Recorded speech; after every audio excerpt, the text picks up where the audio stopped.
windows, as Adur Worthing show, coming to you from the Worthing Pier Southern Pavilion. Not the nicest of days, a bit blowy, a bit wintry, and I like it actually, it's a great hour here. And today we've got two guests sitting on the couch, ready and willing and waiting. First up we have Jax Perry. Hi. And also Julianne Gilbert. Welcome to you. Thanks for being here. Let's start off with you, Jax. I mean, both of you, for a start, raising money for charity, which is great. You ran over the weekend a show called the Southwick Jamboree. That's raising right. funds for Chestnut Tree House. Yes, Tell us something about it.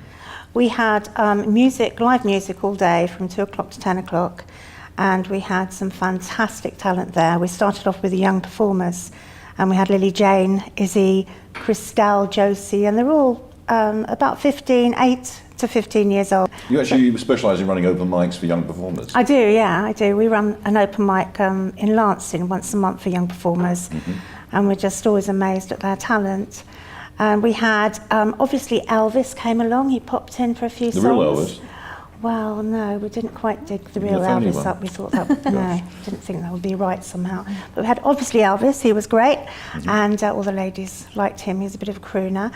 And we had Drew Cameron, who is a fantastic impressionist. He's been on the show, actually. Has he really? Yes, yeah.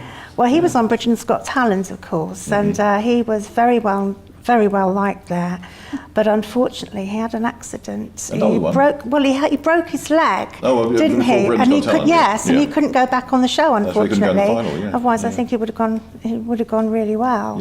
But he came along and he was very funny, very amusing, and we had lots and lots of bands on. They were fantastic. I was in my band caught in the act, as the Shutterbugs, Good Old Rock and Roll, and we had Liquid Logic, who are fantastic guys. Got to go and see them one day, Mike. We're going to have you on actually performing sometime as well. Really, that'd be fun. That will be good. So that was the Southwick Jamboree in aid of Chestnut Tree House. And joining us also, as mentioned, is Julianne Gilbert. Julianne is a brilliant artist. Been around for a long time, actually involved with Thanks, Mike. Steady on. You've actually been involved with ASITIS TV for a long time, because you were one of the original presenters when it was first online. Yeah. You were number one. Had a little play at that. Then you changed back to being an artist. Too busy painting. Well, actually, you did drag me here at the last minute. Yeah, you paint yourself. That's so, I paint my face and my trousers. That's about. But you've raised hundreds of thousands of pounds for charity over the years. Well, I think with art, it's a great way of raising money. We've just done a thing called Stars on Canvas. You were the first. You were the compere for my first ever Stars on Canvas. That was the Willow Foundation. That was for Whoopsie-Daisy. And you were the compere, and we raised 13,000. Was it Willow Foundation after that, was it? No, and then it was Willow Foundation, and we've done 4 exhibitions, little canvases like this, where you get, I say real artists, celebrities, whether they're sports people or cooks, to do little doodles and things, and sometimes I help them. Julianne, I don't know what to do, I don't know what to paint. But it's just a little bit of fun, and some musicians that have done lyrics. Robbie Williams did something for us, and then we auction them off, and the exhibition finished just this Sunday, and we raised 76,000. But over the period of time, you've raised nearly £250,000. Yeah. Which is actually fantastic. Yeah. So well done on that one. But you actually were the lady who designed Fatboy Slim's original covers. I painted it, yeah. Well, it was Norma's idea. I can't take the credit for the idea with the Fat Boy with Wings, but yeah, I did the painting for that. And that's keeps me busy. That also sold for a lot of money when you sold the canvas, didn't you, after that? Yeah, that was at Christie's, and was it Christie's or Sotheby's? I can't even remember now. Yeah, we sold that. So, but it's nice because Norman signed some prints of the Fat Boy with Wings, which we sell in aid of local charities. So whether it's Chestnut Tree House or one of the other really good charities, we do that. So it's a nice way of raising some money. So. Like Jax, you're also raising money at the moment for Chestnut Tree House. Yes, on you've Thursday. Got something pretty magnificent happening. Well, on Thursday we have the relaunch of my gallery, and I'll send you a still of that so you can look at it properly. As you said, I've been around a long time, and I'm changing my gallery to be called the Honeyset Gallery. It was the Jag Gallery. Yeah, well, the Jag Gallery still exists. That's where I work and make all the mess. And my man is opening the posh, smart gallery, where I probably won't be allowed in these trousers. But so that's going to be smart, showing my work and also other people's work. This Thursday we've got an exhibition of Phil Tufnell's work, and Chris Ellison, one of our local boys, who's also an actor, but he's a very good painter. And yeah, we've got 15 of Phil's paintings that he's doing. Now, Phil and Chris, so Phil Tutnell, most people don't realise or may realise he's a very well-known cricketer. Chris Ellison, of course, was in the bill, and plus star stage screen and cinema. But both these people, you got involved in your original exhibitions, in the original canvases. Yeah, Phil's been painting down the gallery on and off for a few years, and Chris has as well. Not many people know, but Chris actually went to art college. He's a trained artist, yes. And Phil started painting when his wife, Dawn, had bought some of my paintings. She'd bought about 5 of my abstract paintings. And one day, he came home and he said to her, looking at another one of my paintings on the wall of the house, and he went, "Darling, I could do that." And she went, "Go on then." And he made a right hash up of some painting with one of these which you were pleased about. Kits. And so Dawn phoned me out and asked if he'd come down for some painting lessons. But he's a very quick learner and he now does stuff. He's also been mentored by Cassette Lord. You're familiar with the cassettes spray painted on the electric boxes around town? Yeah. And so he's been mentoring him as well. And so he's got this series of paintings called The Tough Cat. So it's a kind of caricature of his tough cat, So is that where this whole thing's come from, is it? That's the skull cat, I think. It's got skulls in the eyes. Uh-huh. But the main tough cat's got cricket ball eyes. It's all variants of that. And most of his themes are on cricket theme. Yes, well, I mean, he does love doing abstract painting as well. I mean, you know, his wife had said to me that when he's absorbed in, without sounding too pretentious, in the zone of painting, it's one of the things he loves even more than his TV work. Really? So. Yeah. One thing fascinates me about you, there's a story to nearly all your paintings, which I didn't realise until I was looking through your website. One, for example, the entangled conversation is what you called it. Yeah. Which has a lot to do with your own personal divorce. Oh, God. But is this normal? Do you normally put a story behind all There's always, I mean, Is that what sort of drives you on? Yeah, I've been a full-time artist for forever, and ever since I left school. So you were teaching, weren't you, as well? I did teaching for a little bit, and the entangled conversation was interesting. Can't believe you found that, Mike. Anyway, let's talk about something else. No, I was married for 22 years, and it's all about that communication between, love and hate and so on. Okay, love and hate. That's what marriage is all about, so I've been told. So I say that spurred you on to actually tell a story about your painting. What about other paintings? Have you got stories on most of your paintings? Yes. Well, with all my paintings, there's something behind it. I did a nude, which was a girl who she posed on Brighton railings. Poor love, she was at 7 o'clock in the morning holding on tight. And that was for breast cancer research, the symbolism of the fact that the nakedness was a vulnerability, and she had a pink scarf in her hair.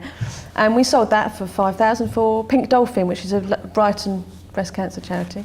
And to be fair, some of my paintings are just decorative.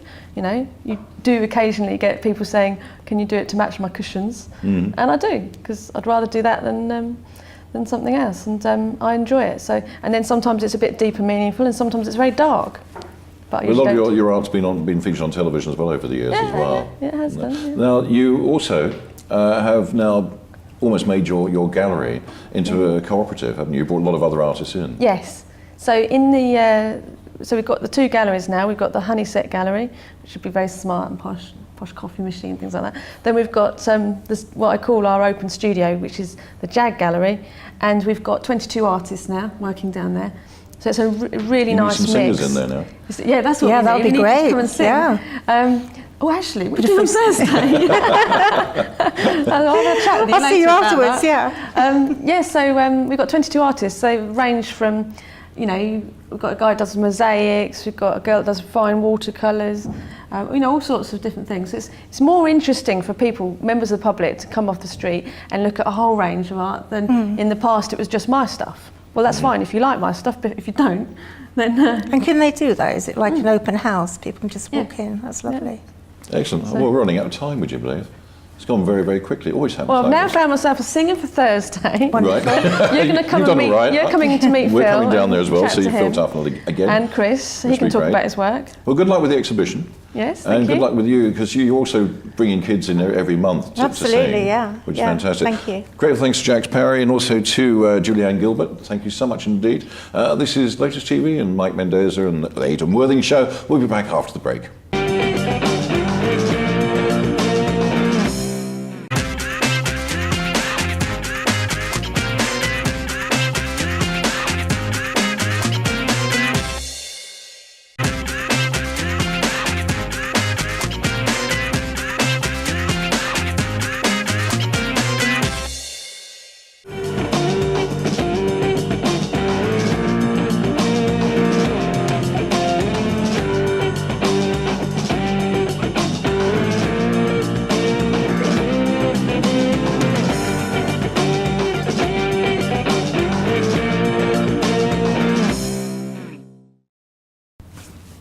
Well, welcome back to Mike Mendoza's Adur Worthing Show. This is going to be really exciting now. Gentlemen I've been watching for the last few years, and that's Martin Lewis, magician extraordinaire, with your glamorous assistant, and that's Nikki as well. Hi, Mike. Welcome, nice to see you both. Nice to see you. Nice to be here. Why do magicians always have attractive assistants? Is it part of the deal? It's part of my perks, yeah. Is it? Yeah, Now, you have been a magician for a long time. a very long time. When did yeah. you first start? Oh, well, it goes back when I was a little boy. I was 8 years old, and I found a coverless book in a jumble sale. And at the same time, my parents gave me a magic set for Christmas. Uh-huh. So I started doing a few things with my friends. And it's a funny thing because my best friend, who I've known since I was 4, recently when we got married, he was my best man. And he said, oh, it's a good job. He said, I think you've improved a little bit since I saw you, because you used to hide behind a corner and then come out and say, look, here's something. And then I'll go and hide behind the corner again and say, oh no, look, it's changed. And I'll go and hide behind the corner again. So he says, you've improved a bit. that's how it started. I mean, every kid at some time is given a magic set. I mean, I had several and I used to break them, couldn't do any of them. But it's not that easy for kids, is it? I think it's easier now, isn't it? Depends how Easy interested you are in it. yeah. If Yeah. you're interested, you practice. It was actually in later life that I became an absolute expert as a magician, of course, and I know you were a little bit worried about coming today, being in front of me. I am. But that's beside the point. I don't find it easy at all. I think I told you a story before. I met a lady recently Yes. who has spent thousands upon thousands of pounds Yes. on magic tricks, and she took me around to her house. I think that was pre-tricks, and she showed me everything in her bedroom.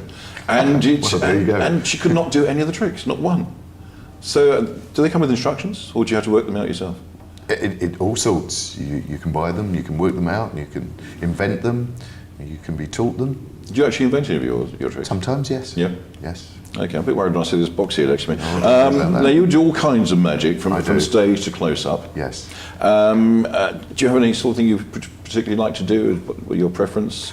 Well, I'm an all-rounder, so I do all types of magic. I do a lot of children's shows, and so hopefully there'll be a lot of my 5 and 6 year old fan clubs out there. Hello.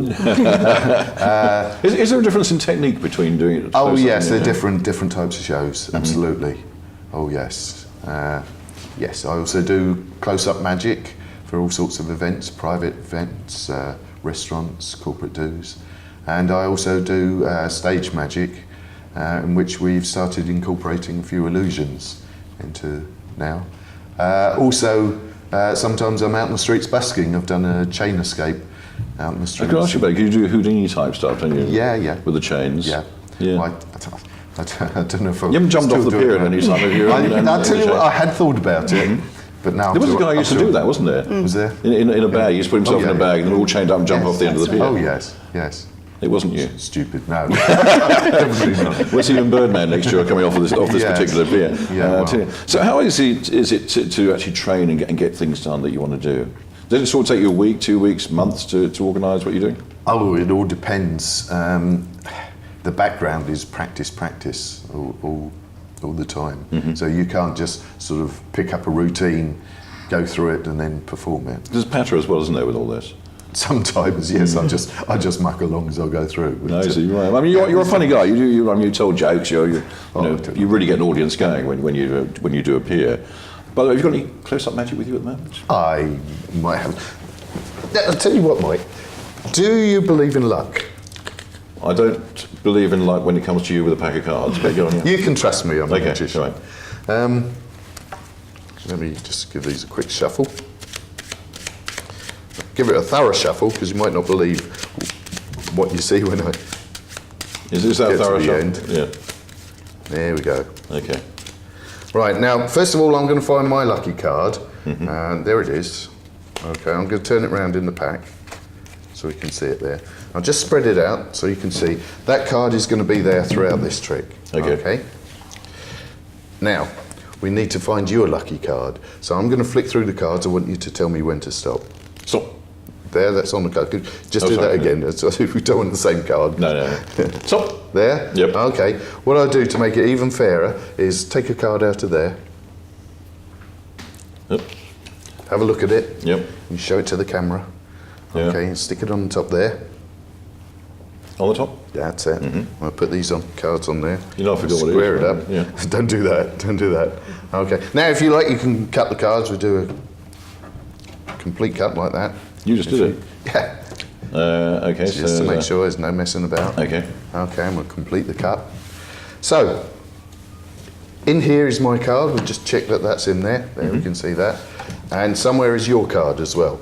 Now, what I'm going to do is I'm going to divide the pack into two halves. Now, because I'm a magician and because I suffer from OCD, I'm going to make sure we've got exactly two halves, okay? So that's 2, 4, 6, 8, 10, 12, 14, 16, 18, 20, 22, 24, 26. So now we've got two packs exactly the same half, right? In one half is my card, and we're going to hopefully find if my card has found your card. If it does that, if it works, that'd be quite amazing, wouldn't it? It would be. Be lucky. So That'd be magic. let's just take the cards. Yep. There we go, one at a time. And as we go through, somewhere in there is my card face up. And hopefully it's going to Eventually. find your card. Uh-huh. And it's in there, I've no idea where it is. So we mix them thoroughly, you cut them. You chose the card. I bet you're sorry I on the cut them back. now. It's in there somewhere. There we go. There's my card. Yep. That's the 5 of clubs. If Yep. your card was in exactly the same place, that'd be lucky. That wouldn't would be it? absolutely- What was your card? 4 of hearts. 4 of hearts. You ready? Yep. 4 of hearts. 4 of hearts. Whoa, that is magic. Oh, well done. Thank you. Mind you, that was lucky, but that's not why I chose that as my lucky card. I'll show you because that is my lucky card because that card can also find the 4 aces. That's quite lucky. That is very good. But more than Well luck, if that was luck, what is this? Because the red ace found all the red cards, the black ace has found all black cards, this red ace has also found all red cards, and this black ace has also found all black cards. Wow. That's a bit more than luck. Is there a magnet in there? Or that is amazing. Oh, well done. Amazing. Absolutely amazing. Oh dear. Goodness me. Now, you work with children and animals, I do, yes. but you don't make children vanish. I try to. Sometimes I wish I could. What are children like as an audience? Generally, most of my shows are pretty good. They always say don't work with children and animals, don't they? But you always get the one, don't you?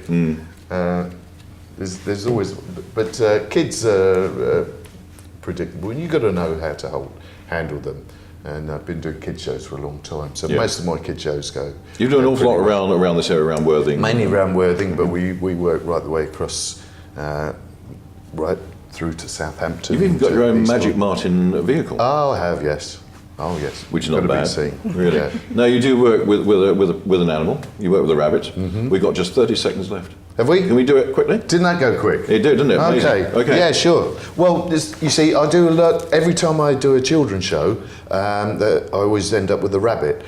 And when I do adult shows, they always ask me if I can do the rabbit as well. So I thought about this, and I'm going to stand up now to do this.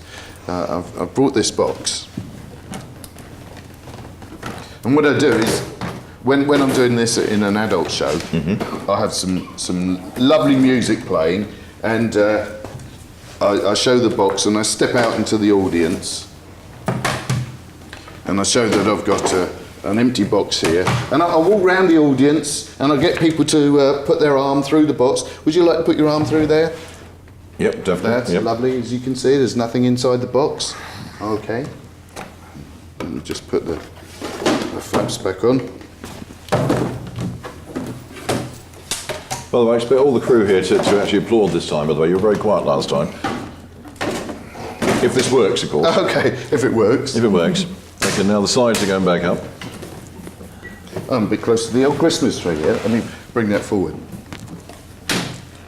Okay, and you can see I brought this cloth out, and Is that magic cloth? Yes, and I show everyone that there's a rabbit on the cloth, and I give it a little stroke, and I throw it over to Nikki there, and then when I open the front this time, and open it up, let's get out the way, and this time. Oh, it's a magic rabbit. Full of rabbit. Yes. Here we go. And that's real. And this is Bilbo Bunny. Oh, wonderful. Martin, thank you so much for coming in. I really appreciate that. Thank you. And You're Nikki, very thank you very much indeed.